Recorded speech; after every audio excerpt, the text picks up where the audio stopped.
Good afternoon, everyone. This is Boris with Track Tested Motorsports, and I have one of Chin's chief driving instructors. His name is Armstrong, and he's going to narrate a lap around the track, starting where we are now.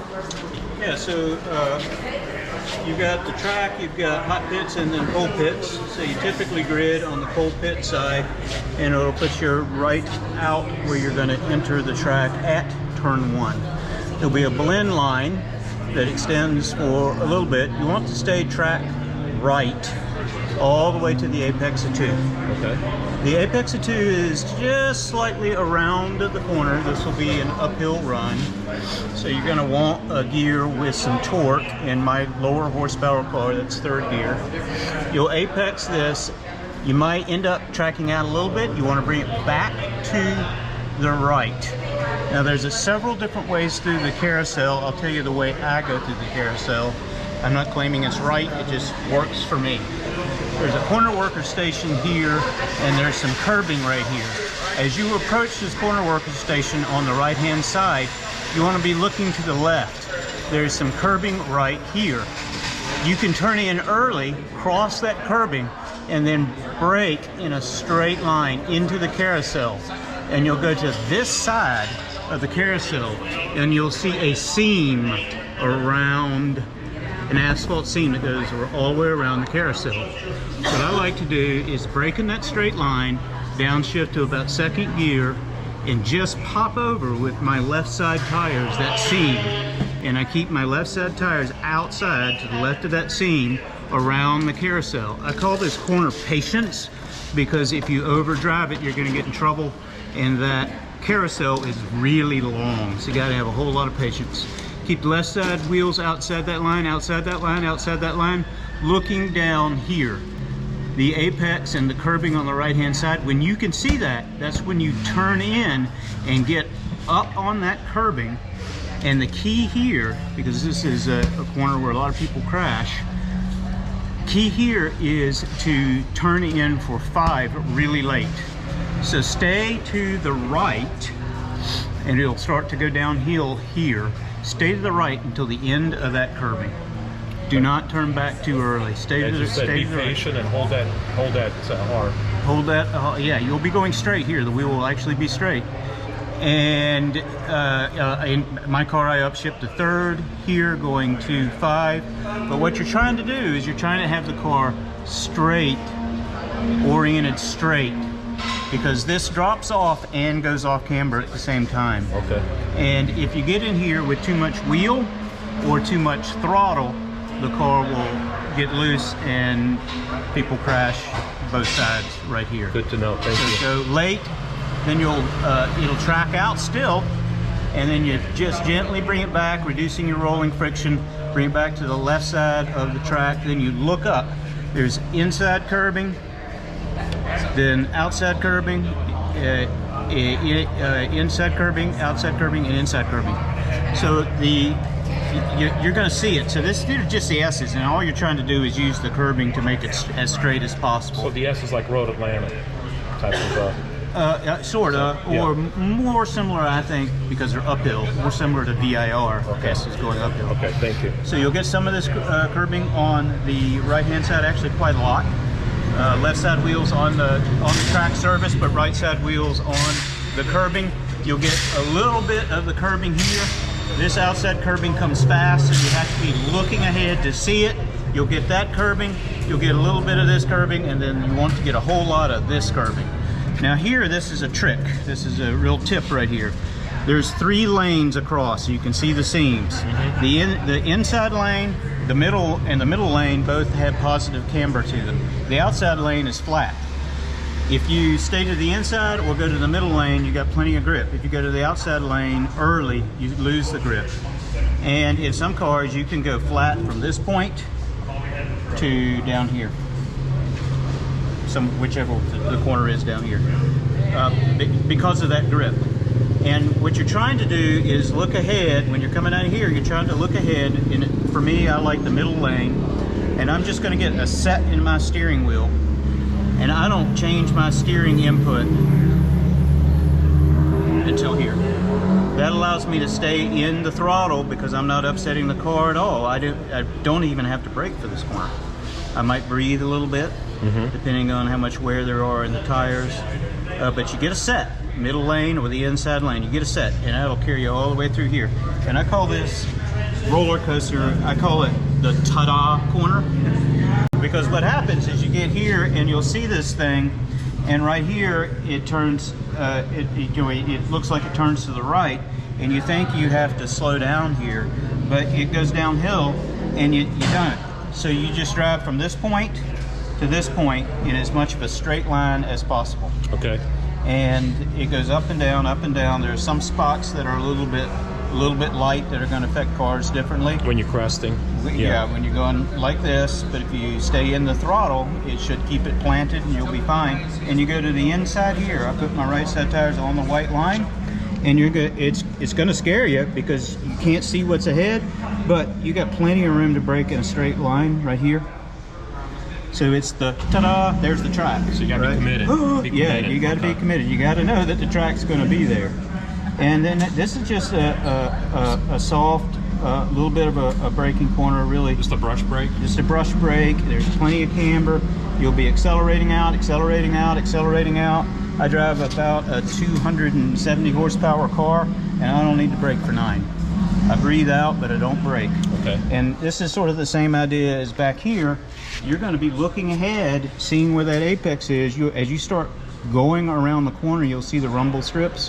When you start to see that rumble strips, you can turn in a little bit, and it'll take you right to the apex, which is right there where the corner worker is, and you'll be able to stay really hard on the throttle all the way down. So stay on the inside again to take advantage of the... You're going to go from the outside left side to the inside. It's going to flatten... the camber's back here, but you're gonna drive it out looking for what's on the inside, and you're gonna apex to the inside, and then you'll just straighten it out. Go ahead and track out. Left side, left side, left side. Then you'll see some curbing here, and there's some curbing here, but this curbing is not actually the apex. The apex is down here. Okay, much later. Yeah, it's much later. So don't apex the curbing, apex past the curbing. Okay. And that'll keep you on this side of the track here. Stay right for this corner. Yeah. Okay. And you might get pushed out. You can bring it back, but if you late turn in here and get past the curbing as your apex, you can just hug the corner down here. This is a completely normal corner, really. You can see there's curbing on the inside.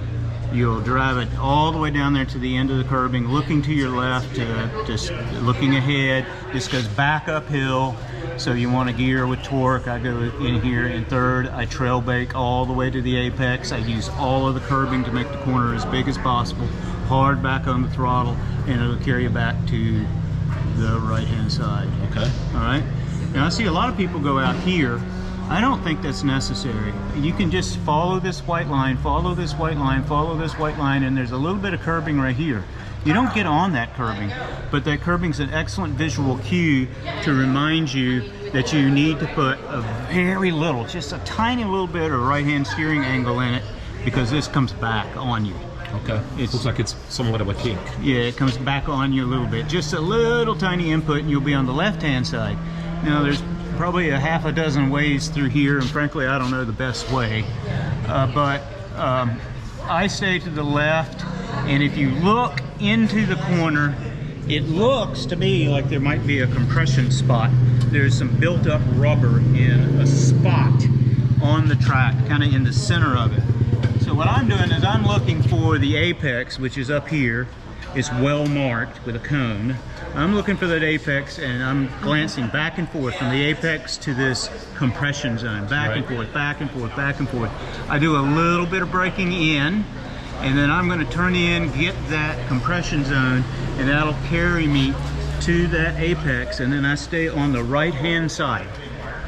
Right-hand side, you'll follow the white line, and there's a little bit of the white line that is not at the edge of the pavement before you get down here to this hairpin. So the white line comes inside the pavement ever so slightly. It's noticeable because it's different than all the rest. It just comes in just ever so slightly. That's an excellent visual cue to tell you to turn back to the left. There is a giant concrete curbing on the left-hand side right here. And right straight ahead, there's a tree on this side of the track. At that squiggly line, that unusual white line, you turn to go straight to that very large concrete curbing, and you can brake in a straight line right over the top of that flat, giant concrete curbing and aim straight for the tree. That's going to take you like this. A lot of guys are going wide. That's a legitimate line. But you're going to slow down so much here anyway, you can carry so much more speed if you make this an early turn in. Gotcha. By braking in a straight line, turn in and get back on the throttle as best you can. Let the track out, there's a piece of curbing, and then you barely add steering angle to bring it back to the right. You don't need to add much because the track comes back this way. Got it. Right? So that's going to carry you out here. You're going downhill. There's a bunch of curbing down here. You won't see the apex cone until you get farther down, but the apex cone will be just behind the curbing, and you want to use all of that curbing on the left-hand side. I brushed the brakes a little bit. Lower horsepower cars don't even use their brakes, they just feather. And you're looking ahead, and you'll see curbing on this side of the track, and you'll also see that this corner is very nice and cambered, positive camber. So you can carry far more speed than you probably think you can initially up this hill if you stay to the inside. All right. Use that camber. Yep. So breathe out or give you a brush of the brake. You're going to turn in and you're going to clobber the curbing on the left-hand side. You'll very clearly see the apex cone, and then you're flat. You are hard flat on the throttle, and you stay to this side of the track. It'll be driver's right. You hug the edge, hug the edge, hug the edge, hug the edge, hug the edge, but you're looking up for the corner worker station. And the corner worker station has an electronic sign that sticks out. You can't see the apex, but you can see that electronic sign that hangs out over the track. Go position the car so that you drive under that sign, and you'll, oh, there it is. The cone and the curbing, you'll drive right back. You can reach out the window and touch the cone. You'll be so close. So that's going to put you over here. This is another corner that I do a little bit differently than some other people, but there's a few of us that do it this way. We get to this cone, and we then drive straight, because this is also cambered. Okay. So you can carry a whole lot of speed in here, and the front end of the car will compress with the camber that comes up, and you can slow the car down and still be on the inside of the corner, as opposed to being on this side of the track and then for an arc in. Yeah. So just go straight and brake. Go straight and brake, and then follow this line, and then you have to look out the left side window to see where to turn in from over here to maximize your track out. Now the track here is 79 feet wide, so there's plenty of track out room. Okay, so even though it looks like a hairpin, you can single apex, late apex. It's 79 feet wide right here. Okay. So there's lots right there. You can turn in late, you can turn in early, whatever's going to be to your advantage there. This is going to be a big corner for competition passing, I think.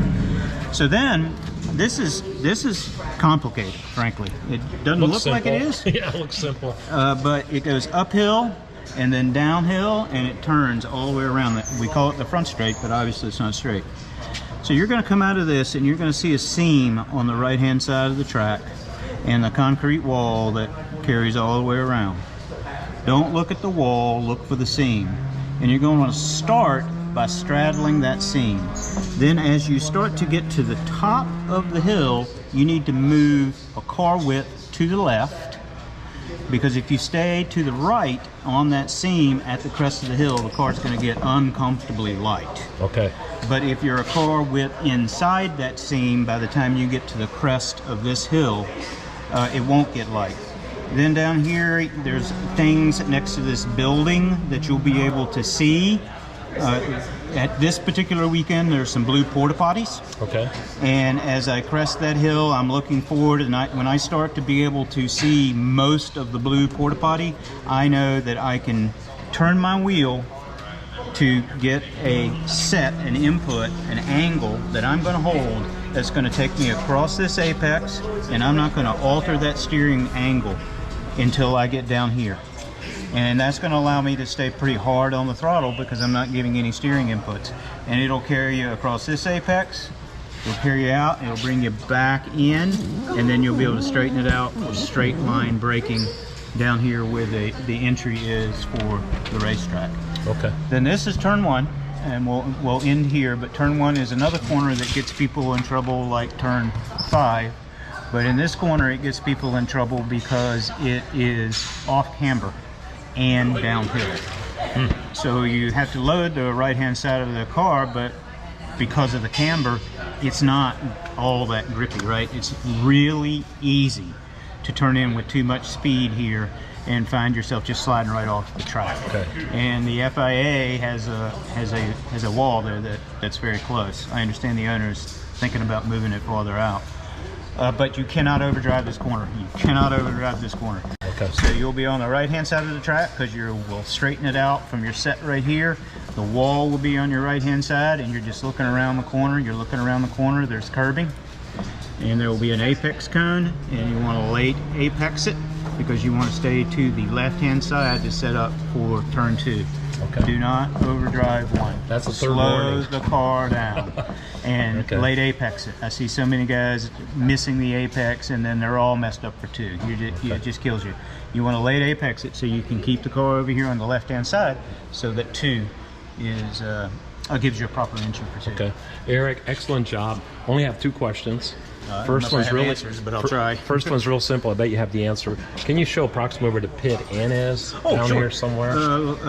It is. This is 19, so it's got to be here somewhere, right? 'Cause this is the pit lane here. This is Yeah, pit. it's right here. Oh, it's right there? It's right here. Pit in is way back there. Wow, Yeah, it's glad right I here. asked. And they have a sign. It's like a street Pit lane sign. goes all the way around the Yep, school. all the way around. Wow. So what we're doing this weekend is you come in on the hot pit, and there's a wall, and then we're pulling into the paddock right about here. But the hot pit will go all the way around on the that side as well, and then the cold pit start on the outside of it. Gotcha. But there is a sign on the right hand side. It's like a merge traffic sign, like you'd see on the street, yellow sign. Right there, you'll see That's it. where the blend line must be. And you Actually, exit the track right there. At pit in, blend line is obviously back Blend here. line's back here, yeah. And the only other question I have is, do we have your permission to put this video on YouTube? No, sure. No problem? Yeah. Okay. Just we'll the, send it to you first after we edit it. And Just the caveat that this is just the way I think to Okay. do it. And And- I'm sure and there we'll are a give lot of you full- guys that have a whole lot more experience here and have alternative lines. But that's the beauty of driving tracks. Lots of people All have right. different opinions. Thank you so much, Eric, for taking welcome. all this time. Really You're very appreciate it. Have a great rest of the day. All right.